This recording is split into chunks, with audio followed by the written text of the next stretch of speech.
Yes, can it, no? This a pow, yes, can it? လုံရဲ့တစ်နှစ်ကရွှေကုတ်ကူမှာဖြစ်ခဲ့တဲ့တိုက်ပွဲကဘလို့အဆုံးသက်သွားလဲဆိုတာပြည်သက်တို့သိကြလားခင်ဗျာကြားဖြန့်လို့ခေါ်တဲ့ online ငွေလိမ်ဂိုင်းတွေကာစီနိုယုံတွေတရားမဝင်လုပ်ငန်းတွေနဲ့ပြည့်နှက်နေတဲ့ဒီရွှေကုတ်ကူမြို့ကြီးကို BGF လို့ခေါ်တဲ့ကရင်နယ်ခြားဆောင်တပ်တွေကနေပြီးအင်းချုပ်ကာကွယ်ထားပြီးတော့စစ်ကောင်စီကိုယ်တိုင်ကမျက်ခုံးလှုပ်ရတဲ့အနေအထားမျိုးရှိရဲ့နယ်ခြားဆောင်စစ်တပ်ကိုပြီးခဲ့တဲ့2023မတ်လလောက်မှာ OLC ဝါဦးဆောင်တဲ့လိုင်ယွန်ဘက်တလီယန်စစ်ကြောင်းကနေပြီးတော့ဝင်ရောက်တိုက်ခိုက်ခဲ့ပါတယ်ဒုက္ခတဲ့1000နီးပါးကထိုင်းနိုင်ငံဘက်ကိုစစ်ပြီးရှောင်ခဲ့ရပါမယ်ဒီတိုက်ပွဲရဲ့သတင်းကတော့ဒူလောနဲ့လိုင်းပေါ်ကနေပျောက်ဆုံးသွားခဲ့ရမယ်ဒါဆိုရင်တကယ်တမ်းတိုက်ပွဲမှာဘာတွေဖြစ်ခဲ့ကြတာလဲဒီလူကရောဘာဖြစ်လို့ကိုအဆုံးစီရင်သွားတာလဲဒီ BGF လို့ခေါ်တဲ့နေကြားဆောင်စစ်တပ်ကရောဘယ်လောက်ထိအဆင့်မြင့်တဲ့နည်းပညာရေးသုံးပြီးတော့ပြန်လည်ခုခံခဲ့လဲဆိုတာကိုကျွန်တော်ဒီဗီဒီယိုလေးမှာပြောပြပေးသွားမှာဖြစ်ပါတယ်ဒီဗီဒီယိုလေးကိုစလိုက်အောင်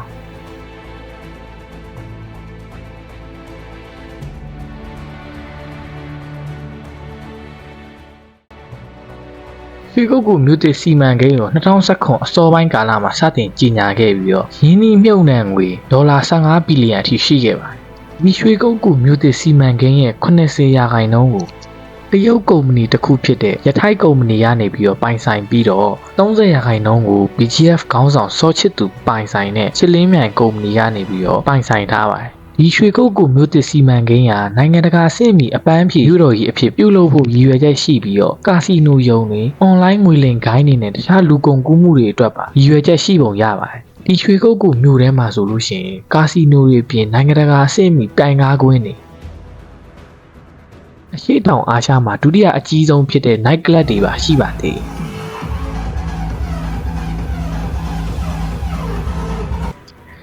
ဒါအပြင် KK Pack လို့ခေါ်တဲ့တရုတ်မာဖီးယားရာဇဝတ်ဂိုင်းတွေတည်ရှိရာဖြစ်တဲ့နိုင်ငံတကာအဆင့်မီလူစရိုက်မြို့တော်ကြီးရွှေကုတ်ကိုတိုက်ခိုက်သိမ်းပိုက်နိုင်မှုဆိုတာကအလွန်ခက်ခဲမယ်လို့ကျွန်တော်ထင်ပါတယ်။ဒါပေမဲ့ဒီလိုနိုင်ငံတကာအဆင့်မီလူစရိုက်မြို့တော်ကြီးကို OLC ဝါဦးဆောင်တဲ့လိုင်ယွန်ဘက်တလီယန်စစ်ကြောင်းနဲ့ကျန်တဲ့တော်လှန်ရေးပူးပေါင်းတပ်တွေက2023မတ်လမှာစတင်ဝင်ရောက်တိုက်ခိုက်ခဲ့ပါတယ်။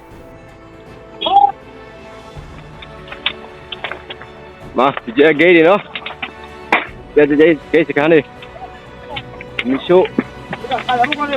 ရွှေကုတ်ကူမြို့အထိမရောက်ခဲ့ပေမဲ့ရွှေကုတ်ကူနဲ့အနီးဆုံးရွာတွေဖြစ်တဲ့တိကော့ကောနဲ့တက်ကာရဆိုတဲ့ကြီးရွာအနားမှာဖြစ်ပွားခဲ့တာပါဒါဆိုလို့ရှိရင်ဒီတိုက်ပွဲရဲ့ရည်ရွယ်ချက်ကဘာလဲဒီတိုက်ပွဲရောဘာကြောင့်စတင်ပြီးတော့ဖြစ်ပေါ်လာလဲဆိုတော့ကျွန်တော်တို့သိဖို့လိုအပ်လာပါတကယ်တမ်းကျတော့ဒီတိုက်ပွဲဟာတော်လှန်ရေးတပ်ဖွဲ့ဖြစ်တဲ့လိုင်ယွန်ဘက်တလီယန်စစ်ကြောင်းကထိုးကျွေးခံလိုက်ရတာဖြစ်ပါတယ်။လုံစီပတ်စီပြောပြရမယ်ဆိုလို့ရှိရင် PC လို့ခေါ်တဲ့တဘူကောင်းစီးပွားရေးသမားတွေပဲရှိတဲ့အဖွဲ့ဟာရွှေကုတ်ကူစီးပွားရေးလောက်ကွက်တွေအတွက်လိုင်ယွန်ဘက်တလီယန်စစ်ကြောင်းကိုမြှောက်ပေးပြီးတော့ရွှေကုတ်ကူတင်ခိုင်းတာဒီပွဲကိုနိုင်ရင်ဒီနယ်မြေမှာဆရာဖြစ်မယ်ဆိုတဲ့အတွေးနဲ့မြှောက်ပေးခဲ့တာဘူအဲစီးဝါကလည်းနောက်ကနေမြှောက်ပေးတဲ့ထောက်ပူအကြီးစားတွေငင်းငင်းရေးကောင်စီကစက်ခွက်လူအဖိုးကြီးတွေရဲ့ပြောစကားနဲ့ဝင်ရောက်တိုက်ခိုက်ခဲ့တာတကယ်တမ်းဖြစ်လာတော့မှန်းချက်နဲ့နှမ်းတော့မကိုက်ခဲ့ပါ BGF ရဲ့စင့်အားနဲ့နီးပညာပိုင်းအစလုံးဝမရှင်းနိုင်ခဲ့ပါဘူးဒီလိုမျိုးရှုံးတော့မှ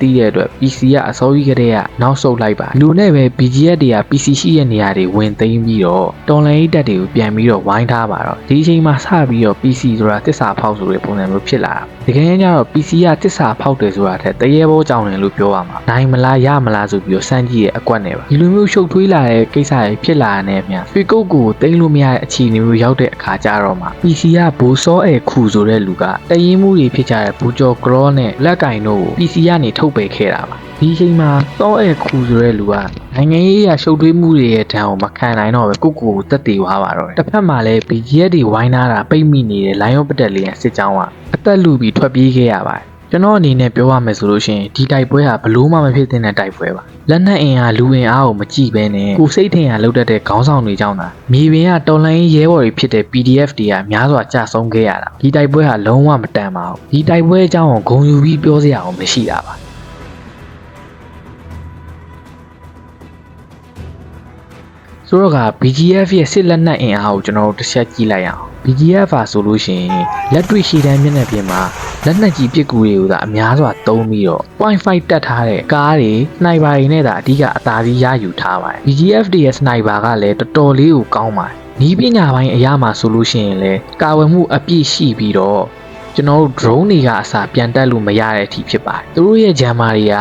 ရွှေကုတ်ကိုအနီးနာပတ်လဲကီလိုမီတာ20လောက်ထိပတ်လဲရလောက်ပါတယ်ဒါကျွန်တော်ရဲ့ခံမှန်းချက်ပါဒီတိုက်ပွဲမှာဆိုလို့ရှိရင်ကျွန်တော်တို့တော်လိုင်းရေးတက်တွေဘက်ကနေပြီးတော့ drone ပြန်တက်မှုတစ်ခုမှမရှိခဲ့ပါဘူးအဲ့လိုမျိုးရှိမလာအောင်လဲသူတို့ရဲ့ဂျမ်မာတွေကအလုပ်လုပ်ခဲ့တာဒါအပြင်ကျွန်တော်တို့စစ်ရေးဗျူဟာအပိုင်းမှာကြည့်မယ်ဆိုလို့ရှိရင်လည်းတော်လိုင်းရေးတက်တွေရဲ့ဆက်သွယ်ရေး line တွေကိုလည်းဖြတ်တောက်ပြီးတော့ BGF တွေကအကုန်လုံးကိုနားထောင်နေခဲ့ပါတယ်ကျွန်တော်တို့ဆက်သွယ်ရေး line တွေကိုဗီဒီယိုကြားဖြတ်စနစ်နဲ့ဖမ်းယူနားထောင်ပြီးတော့စစ်ရေးဗျူဟာဆွဲသမျှအကုန်လုံးကိုသိနေခဲ့ပါတယ်ဘယ်လောက်ထိအောင်လဲဆိုလို့ရှိရင်တော်လှန်ရေးတပ်တွေရဲ့ဆက်သွယ်ရေး line တွေကိုဝင်ရောက်ပြီးတော့ပြည်သူဘက်တော်သားတွေရွှေကုတ်ကူမှာကြိုးစိုးပါတယ်ဆိုပြီးတော့ဝင်ပြောတဲ့အထိပါပဲအဲ့လောက်ထိကိုသူတို့ရဲ့နီးပညာကျန်းခဲ့တာပါအပြင်စစ်ကောင်စီကလည်း BGF ကိုရဟတ်ရင်တွေနဲ့လာပြီးတော့ပြစ်ကူပေးသေးပါတယ်ဒီလိုရဟတ်ရင်တွေပြင် BGF ကနေလည်းတော်လှန်ရေးတပ်တွေကို drone တွေနဲ့လာရောက်ကျဲသွားခဲ့ပါသေးတယ်ဒါ BGF ရဲ့စစ်အင်အားပါတော်တော်လေးကိုတွားလျှောက်လို့မရတဲ့အနေအထားမျိုးမှာရှိပါဒီလိုမျိုးရွှေကုတ်ကူမျိုးကိုတိမ့်နိုင်မှုဆိုတာကအလွန်ဗျူဟာမြောက်တဲ့စစ်ရေးပရိယေနဲ့သာတိမ့်နိုင်မယ်လို့ကျွန်တော်ထင်ပါတယ်တောင်ပိုင်းတိုင်းလက်နက်ကင်အဖွဲ့တွေကလည်းနောက်တစ်ချိန်ကြာလို့ရှိရင်မြောက်ပိုင်းညီနောင်အဖွဲ့လိုမျိုးကြားဖြန့်လို့ခေါ်တဲ့ online လိမ်လည်မှုတွေဒူးစရိုက်မှုတွေတည်ရှိတဲ့ဒီလိုမျိုးမြောက်ရီရွှေကုတ်ကူလိုမျိုးမြို့ကြီးတွေကိုတိမ့်နိုင်လာလိမ့်မယ်လို့ကျွန်တော်မျှော်လင့်ရင်းနဲ့ပဲဒီဗီဒီယိုလေးကိုအဆုံးသတ်ပြတယ်ကျွန်တော်ဗီဒီယိုလေးကိုကြိုက်လို့ရှိရင် like and subscribe လုပ်သားပေးဖို့ကျွန်တော်ပြောချင်ပါတယ်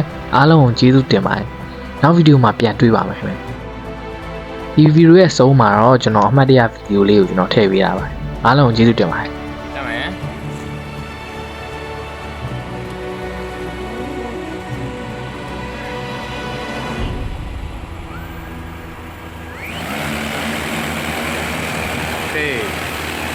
ဟုတ်တယ် stable ပဲเนาะခဏလေးเนาะ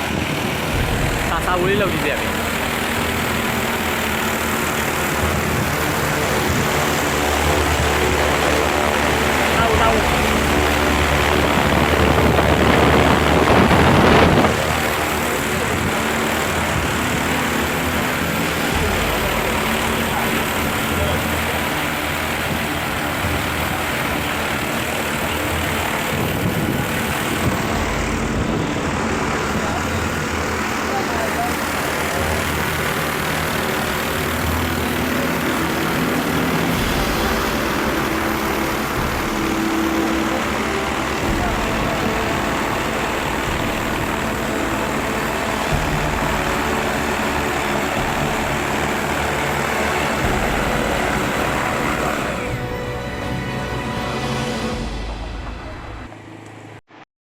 Life Technology Channel လေးမှာတော့နည်းပညာနဲ့ပတ်သက်တဲ့အကြောင်းအရာတွေကွန်ပျူတာနဲ့ပတ်သက်တဲ့နည်းပညာဖြည့်ရှင်းမှုကိုတင်ပေးသွားမှာဖြစ်လို့ like and subscribe လုပ်ပေးဖို့လည်းမမေ့ပါနဲ့နော်